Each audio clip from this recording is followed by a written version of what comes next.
అంటూ ఏడాది కిందటే సింగనగర్ తోటవారి వీధిలో ఇల్లు అద్దెకి తీసుకుని మారాం. గత ఆదివారం ఉదయం ఒక్కసారిగా వచ్చిన వరదకు ఇంట్లో సామాన్లన్నీ పాడయ్యాయి.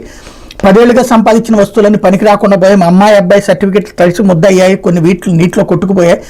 వరద వస్తుందని ముందుగా చెప్తే వీలైనంత వరకు జాగ్రత్త పడేవాళ్ళం. ప్రభుత్వ నిర్లక్ష్యంతో సర్వం కోల్పోయామన్నటువంటి వార్తని ఇక్కడ హైలైట్ చేశారు. లేకపోతే కాలం నీళ్లు అంటూ వైఎస్ఆర్ జక్కంపూడి కాలనీలో దుర్భర పరిస్థితులు, కింద అంతస్తులని మునిగిపోవడంతో పైన బిక్కుబిక్కుమంటున్న ప్రజలు ఆహారం కోసం సంచులతో రోడ్లపై పడిగాపులు, ట్యాంకర్ నుంచి నీటిని పట్టుకోవడానికి జలయుద్ధాలే, ఇళ్లను శుభ్రం చేయడానికి మురుగునీరే గతి. దాదాపు 50,000 మంది జీవించే కాలనీని వరదకు వదిలేసిన ప్రభుత్వం ప్రచార ఆర్భాటమే తప్ప తమకు ప్రభుత్వ సాయం పూర్తిగా అందడం లేదని బాధితులు మండిపాటు అన్నటువంటి వార్తని హైలైట్ చేశారు. మరోవైపున గురుతర బాధ్యతలకు జాతీయ గుర్తింపు అంటూ ఒకరు సైన్స్ టీచర్ మిద్దే శ్రీనివాసరావు, మరొకరు సోషల్ టీచర్ కోనాడు సురేష్, వీళ్ళిద్దరూ దేశ స్థాయిలో మెరిశారు. వీరి సేవలను గుర్తించిన కేంద్రం జాతీయ ఉత్తమ ఉపాధ్యాయ పురస్కారం ప్రదానం చేసింది. ఈ నెల 5 రాష్ట్రపతి ముర్ము చేతుల మీదుగా వారిద్దరు అవార్డులు అందుకోబోతున్నారు.